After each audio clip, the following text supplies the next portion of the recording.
Modern collecting of retro gaming can be quite expensive, and as someone who constantly seeks to find these pieces of gaming history, it can carry quite a price. Even with my budget, there's some occasions where I just can't afford games, either because they're incredibly expensive, or for less, I can afford many more games for a console of my choice. But talking about price points, it can be weird because the market is dynamic. And I felt the only way to really cover this topic is to create 3 different episodes. One focusing on expensive games that are practical to buy, expensive games that are impractical to buy, and ones that are so rare you'll likely never see it in person. Today we're going to talk about the holy grails, the rare games that you will likely never see. And if you do, it'll be you standing there in awe, wondering how many mortgages you would need to take out to afford it, or in some cases, how little of these games exist, to where you really need to consistently be looking to find one. Let's begin.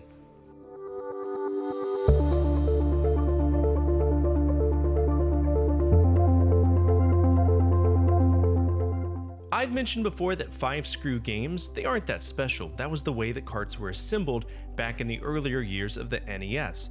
But there are some occasions where those 5-screw games are rare, where during their creation, Nintendo swapped to the 3-screw configuration, meaning that you have a divergence in the market for 2 variances of the same game. For example, Mega Man 1 on average goes for about $84. It's a little bit pricey, but that's for the 3-screw version. If you have the 5-screw, well, it's been sold in auctions for $10,000. Loose! To get this complete in box, you'd be talking a lot more money. Probably like $50,000. That's just how rare it is, possibly more. Other games that have a 5-screw rarity include Gotcha the Sport, Mike Tyson's Punch-Out!, and believe it or not, Jaws. These games are all $2,000 plus loose, and again, you could swing much more if you had a complete in box. Many of us own these titles, so go ahead, get it over with, run to your game collection. We'll wait. You don't own it, do you? Someone's going to work tomorrow. Well, it was worth a shot, huh? This game is an oddity. It's a racing game that hooks up to your NES, and in some ways, it's the early version of a Peloton. Obviously, it's not a Peloton, but it did the same thing. You could ride a bike hooked up to the NES, and the software would keep track of your endurance, speed, and more. It's actually a line of games created by RacerMate Incorporated.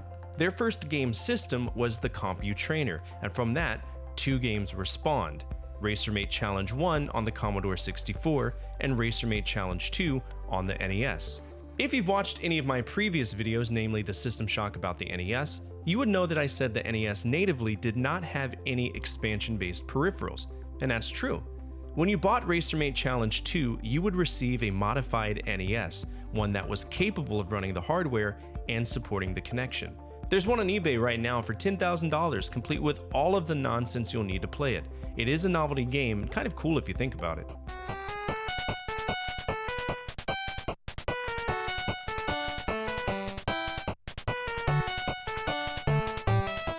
Humans, we are silly, fickle beings. And one of the things I've noticed is that when you have something good, somebody's gonna try to put porn on it. Period. Dot. The Atari 2600 had Mystique's line of adult games, and don't even get me started on Japanese computers of the era. Then we had some unlicensed games on the NES that were centric to the theme published by Panesian. In fact, the next 3 games I'm going to talk about, all of them are adult games. The first is Bubble Bath Babes, which is basically Puzzle Bobble, but with a lady scratching her ass on the bottom with her potatoes hanging out. Honestly, if you really want to spend $3,500 on someone laying down having their fun bags out, just get a Barbie doll and put it underneath your TV. It's the same thing. The lady at the bottom, she plays no role in the game whatsoever. There also is a censored version that was released by American Video Entertainment, so if you want to indulge yourself in this nonsensical ripoff of games that came before, you can play Mermaids of Atlantis, which is like $80 tops.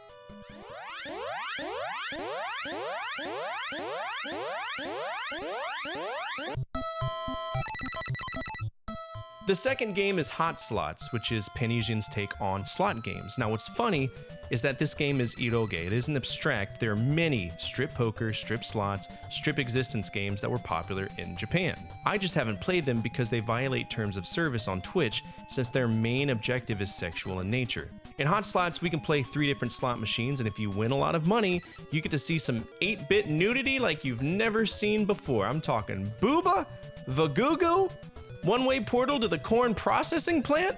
It's all there in its majesty. And no, I'm not going to show it. If you want to see it, Google it, or pay out $1,000 to $3,000 to enjoy this unlicensed game at the comfort of your home.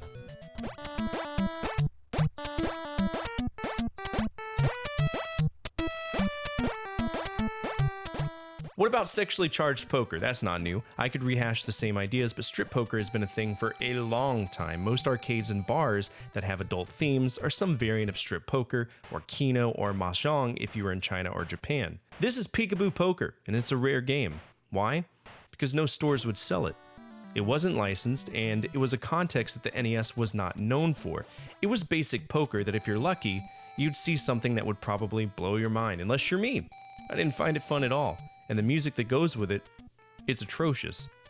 I'll be honest with you, if you're depraved enough to want to play porn games on the NES, then just do me a favor, go to My Abandonware and get a DOS-era strip poker game. You'll have a much more fulfilling time. This one costs about $4,000 on average, and it's not often that you see it for sale.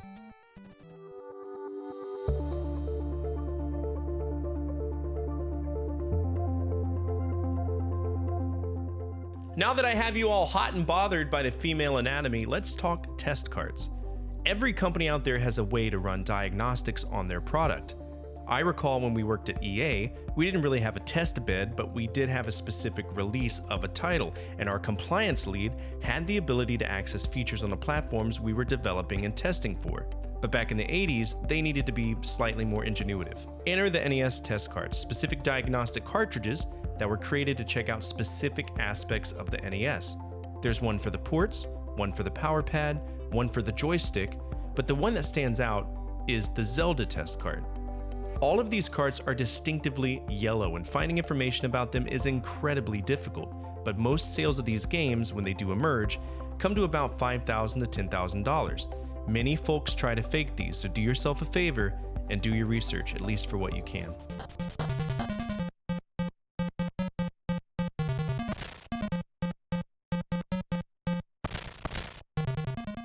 Action 52 is one of the worst games on the NES, and if you're like me, you learned about it from the AVGN, and from him, we learned about the one game that mattered, Cheetah-Man. A jank, broken, ridiculous atrocity on a cart that was already absolute unparalleled laziness from an unknown, insignificant developer. For whatever reason, Active Enterprises, the folks who shit out Action 52, wanted to capitalize on the Cheetah-Man idea, and as such, a prototype was developed, Cheetah-Man 2. Notice how I said developed, not sold, because it never hit the commercial market. Why? Because Active Enterprises exploded like PepCon and was erased from video game history. Good.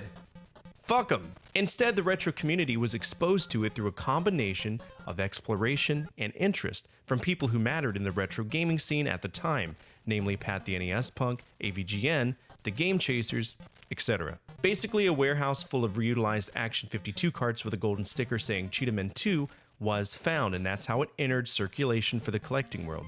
If you're lucky enough to find one, you can expect to pay $4,000 for it. It's not worth it in the slightest, because there are programming glitches that don't even allow you to play the game to its completion, which is par for the course for Active Enterprises, especially if you've managed to find a working Action 52 cart.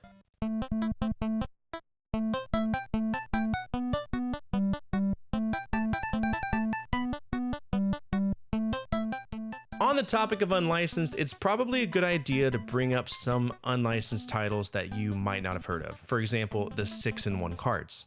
There are two that I personally know of, and both are expensive because they are incredibly hard to find in the wild. They do pop up occasionally, usually graded by WATA because, people think that if you ship your box to some group of angry white people, it magically gains capital. And I don't agree with it.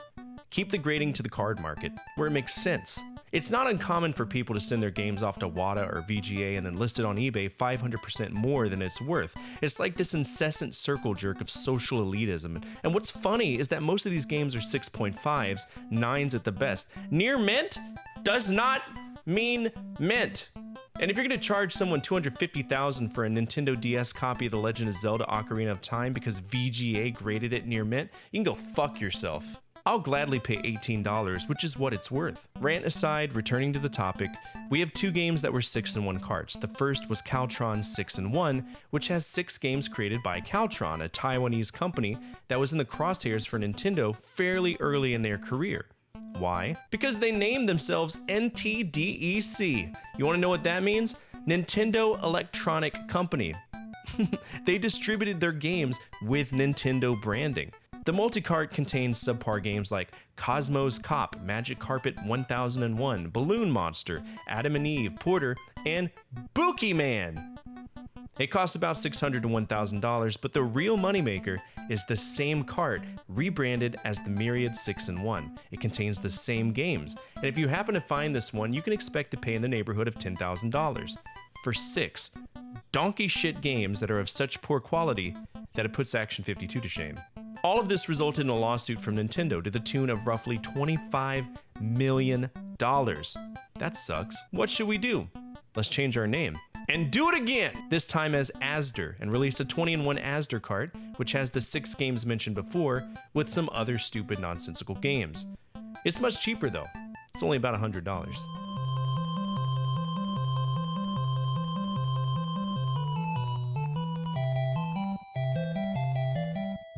Ready to take a second mortgage on your home? Well, you'll likely have to if you want to ever obtain this game. Stadium Events is a holy grail item. It's something that you are very lucky to see if you do, and more often than not, even retro game stores won't put this out because this game loose is $16,000.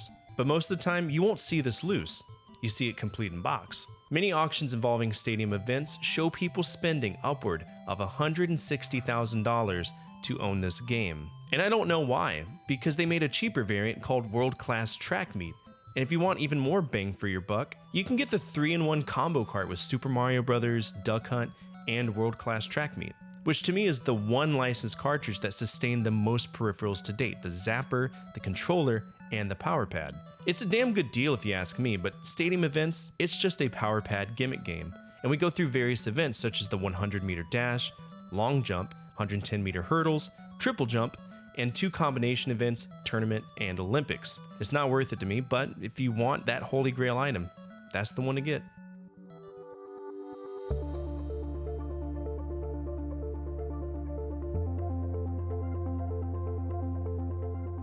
Back in the day, Nintendo would host these little pop-up competitions. The first one that I could find out about is the Nintendo Challenge Championship in 1989 and 1990, which worked because it was Nintendo's 100th anniversary as a company. With those events being so successful, Nintendo decided to create a World Championship with the Nintendo World Championship, a 29-city tour in the United States that brought in tons of kids with the intention of marketing video games and promoting competition amongst folks who would go to school and brag about their high score or their abilities in NES games. From there, a few finalists were selected, and they went to the finals in Los Angeles. There, they played the infamous gray Nintendo World Championship cartridge, consisting of 3 different events: Super Mario Bros., Rad Racer, and Tetris. And if you managed to be one of the 90 finalists or an employee of Nintendo at the time, you were sent home with one of the rarest games ever known, Nintendo World Championship. A game that you could possibly pay $200,000 for if you're lucky enough to see one. It's hard to know how many carts exist out there, but we do know that 90 were definitely given out. But the serial numbers, they go up to 300 plus. Then we have an even rarer cartridge, the Nintendo World Championship Gold cartridge. This one was given out through an event sponsored by Nintendo Power, and the only difference is that the game is gold, like the original NES run of The Legend of Zelda.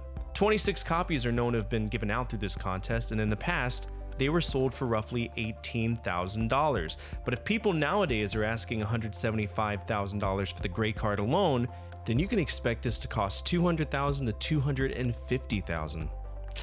Ugh! Expensive!